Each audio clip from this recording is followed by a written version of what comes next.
विनोद अपने घर की रसोई के बाहर दीवार के पास एक छोटा सा गड्ढा खोदकर उसमें एक नया लाल एलपीजी सिलेंडर रख रहा है और ऊपर से मिट्टी ढक रहा है। रूपा हाथ में करछुल लिए उसे अजीब नजरों से देख रही है। वो हंसते हुए कहती है, अजी सुनिए, ये गैस का सिलेंडर है, मिट्टी की गाड़ने के लिए कोई आम का पौधा नहीं। कल कोई इसमें से छोटे छोटे सिलेंडर नहीं उगने वाले। विनोद माथे का पसीना पोंछते हुए कहता है, अरे पागल औरत, इतनी भयंकर गर्मी पड़ रही है, रसोई में सिलेंडर रखना मतलब बम के साथ सोना। मैंने इसे बाहर गड्ढे में रखकर अंडरग्राउंड कूलिंग सिस्टम बनाया है। मेरा सिलेंडर एकदम ठंडा और सुरक्षित रहेगा, यहाँ परिंदा भी पर नहीं मार सकता।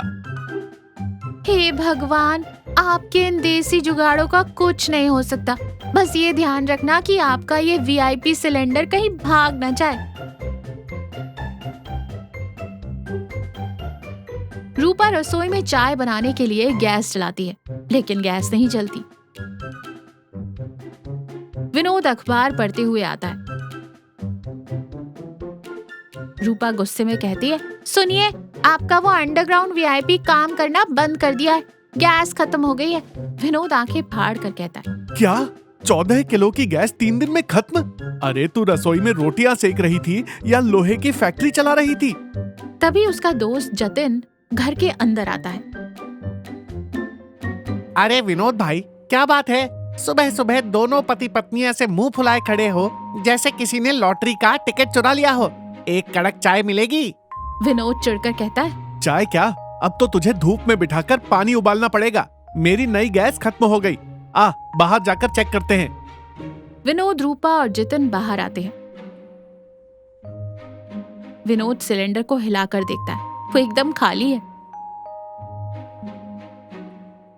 अचानक विनोद की नजर जमीन पर पड़ती है।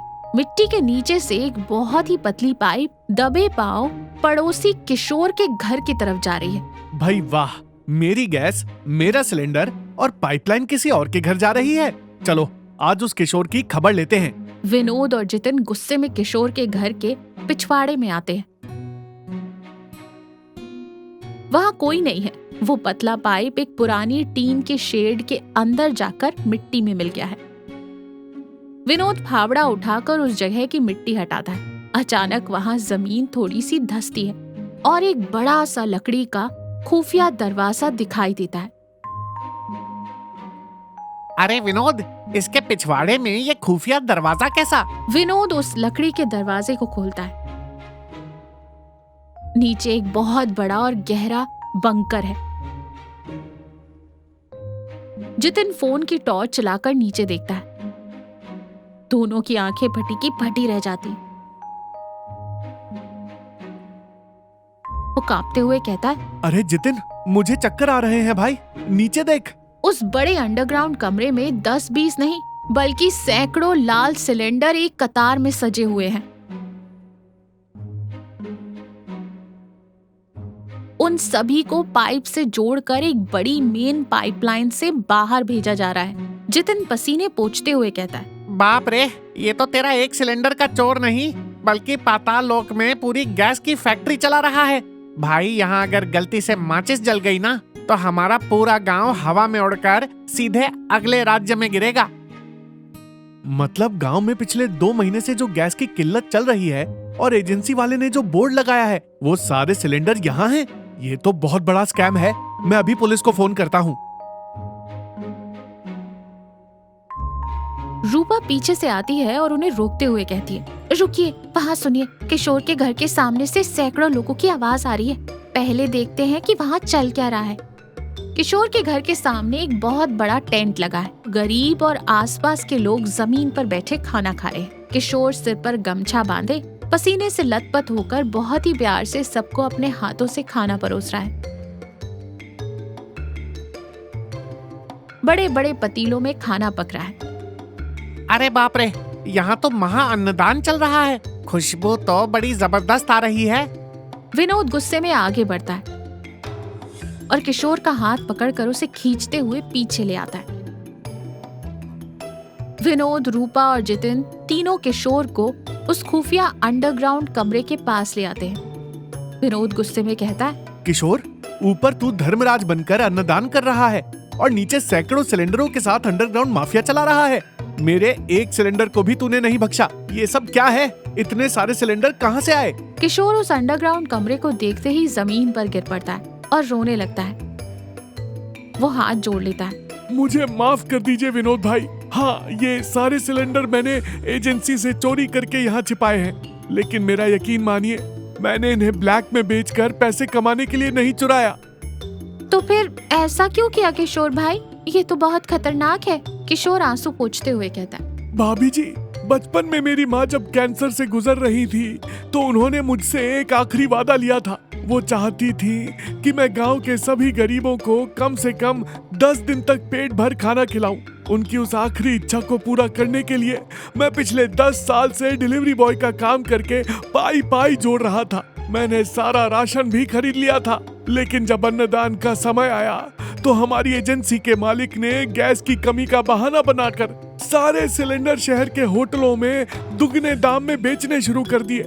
उसने मुझे एक भी सिलेंडर देने से मना कर दिया।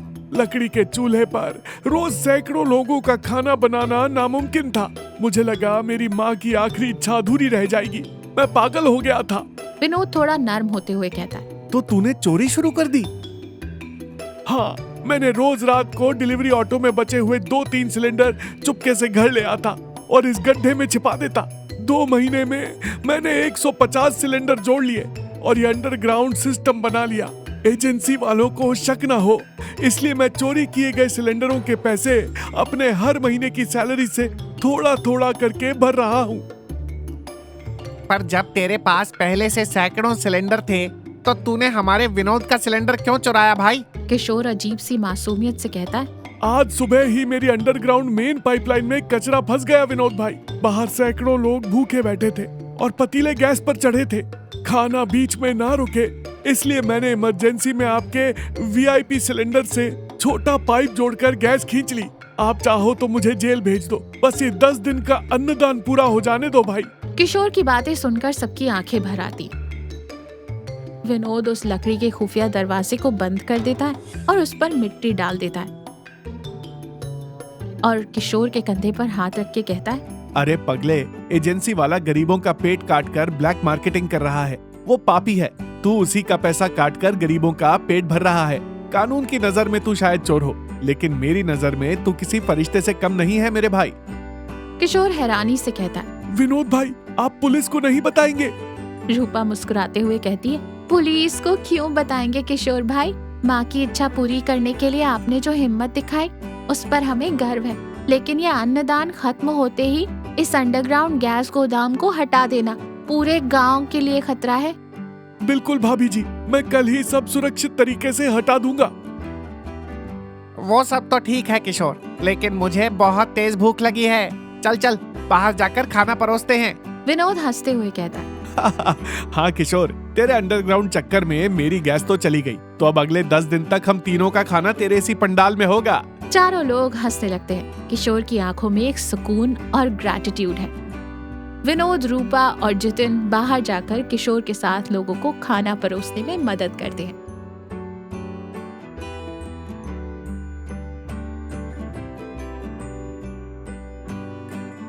कानून की किताब में चोरी की एक सजा है और परिभाषा भी होती है, लेकिन जब कोई काम निस्वार्थ भाव से किसी महान उद्देश्य और भूखों का पेट भरने के लिए किया जाए तो इंसानियत के सामने हर नियम छोटा पड़ जाता है। अपनों के लिए प्यार और दूसरों का दर्द समझने की भावना ही सबसे बड़ा धर्म है।